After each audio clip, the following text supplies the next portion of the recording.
চোখ বন্ধ করে দোয়াটি শুধুমাত্র 11 বার পড়ুন। যাকে স্মরণ করে এই দোয়াটি 11 বার পড়বেন সে আপনার জন্য পাগল হয়ে যাবে, আপনাকে ভালোবাসতে উদ্বুদ্ধ হয়ে যাবে, আপনার প্রেমের টানে আপনাকে অবশ্যই আপনার সাথে যোগাযোগ করবে, রিলেশন করবে। অথবা স্বামী স্ত্রীর মধ্যে ঝগড়াঝাটি হয়ে থাকলে, মনোমালিন্য হয়ে থাকলে, কেউ কারোর সাথে যদি কথাবার্তা না বলে, সেক্ষেত্রে এই আমলটি এতই গুরুত্বপূর্ণ কাজ বহন করবে।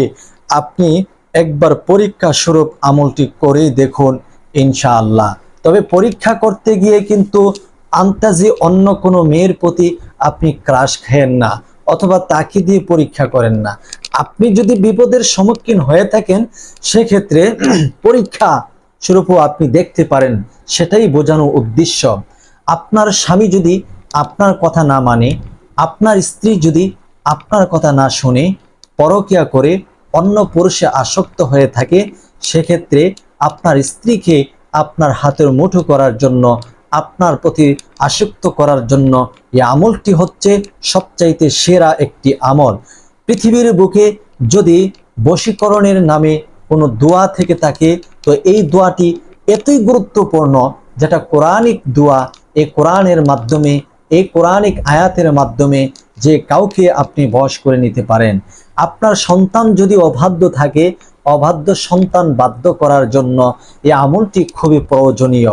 আপনার সন্তান আপনার কথা শুনে না, পিতা মাতার কথা শুনে না, বড় বড় অঙ্কের টাকা চায়, খরচ করার জন্য চায়, বন্ধু বান্ধবদেরকে নিয়ে ঘোরাঘুরির জন্য অনেক টাকা পয়সা চায়, কিন্তু সেই স্বার্থ সামর্থ্য আপনার নেই।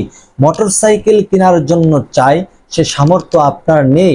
আইফোন এবং দামি দামি মোবাইল কেনার জন্য সন্তান আদি চাচ্ছে, কিন্তু সেই সামর্থ্য পিতামাতার নেই। আপনার সন্তানকে বুঝ দেওয়ার জন্য, আপনার কথাগুলা সম্মানের সাথে মানার জন্য এই আমলটি এতই গুরুত্বপূর্ণ বহন করে যে আপনি যদি আমলটি করতেই পারেন, ইনশাআল্লাহ কাজ হয়ে যাবে। তাই এই আমলটি করার জন্য সর্বপ্রথম আপনাকে পবিত্রতা অর্জন করতে হবে। আর এই আমলটি একটি নির্জনে একাকিত্ব সময় আপনি পাঠ করতে হবে। আপনি যখন এই আমলটি পাঠ করতে চাইবেন, তখন আমি আপনাকে পরামর্শ দিব, আপনি শেষ রজনীতে যখন তাহাজ্জুদের সময় হয়, ওই সময়ে আপনি ঘুম থেকে উঠবেন এবং ঘুম থেকে উঠে ভালোভাবে পবিত্রতা অর্জন করে নেবেন। 2 রাকাত আপনি অথবা 4 রাকাত তাহাজ্জুদের নামাজ আদায় করবেন। তাহাজ্জুদের নামাজ আদায় করার পরে 3 বার ইস্তেগফার আদায় করে নেবেন। আস্তাগফিরুল্লাহ রাব্বি মিন কুল্লি যামবি ওয়া আতুবু ইলাইহি। আস্তাগফিরুল্লাহ রাব্বি মিন কুল্লি যামবি ওয়া আতুবু ইলাইহি। আস্তাগফিরুল্লাহ রাব্বি মিন কুল্লি যামবি ওয়া আতুবু ইলাইহি। এরপরে আপনাকে যে কাজ করতে হবে, 3 বার দুরুদে ইব্রাহিম পাঠ করতে হবে, যেটা আমরা নামাজের মধ্যে পড়ে থাকি। যে দুরুদ নামাজের মধ্যে পড়ে থাকি, ওই দুরুদ আপনি 3 বার পড়বেন। যেমন আল্লাহুম্মা সাল্লি আলা মুহাম্মদ ওয়া আলা আলি মুহাম্মদ কামা সাল্লাইতা আলা ইব্রাহিমা ওয়া আলা আলি ইব্রাহিম ইন্নাকা হামিদুম মাজিদ।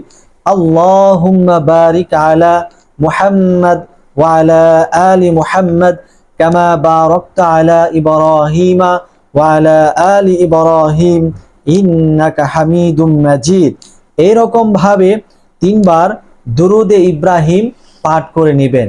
এরপরে আপনাকে 2টা চোখ বন্ধ করে এই দোয়াটি পাঠ করবেন, ওয়া আলকাইতু আলাইকা মুহাব্বাতাম মিন্নি ওয়া আলকাইতু আলাইকা মুহাব্বাতাম মিন্নি ওয়া আলকাইতু আলাইকা মুহাব্বাতাম মিন্নি। এই দোয়াটি আপনি পাঠ করবেন।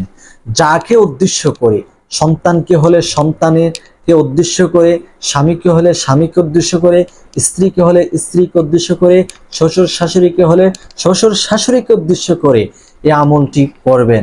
এরপরে 3বার দুরূদ শরীফ পড়ে আল্লাহ তাআলার কাছে দোয়া মুনাজাত করবেন, আপনার কাঙ্ক্ষিত মানুষটা যেন আপনার ভক্ত হয়ে যায়, আপনার জন্য আসক্ত হয়ে যায়, আপনি যা বলবেন সে যেন তাই মানতে বাধ্য হয়ে যায়।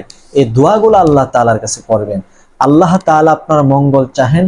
আল্লাহ বলেন, লা তাকনাতু মির রাহমাতিল্লাহ, ও আমার বান্দা বান্দিগণ, তোমরা আমার রহমত থেকে নৈরাশ হয় না।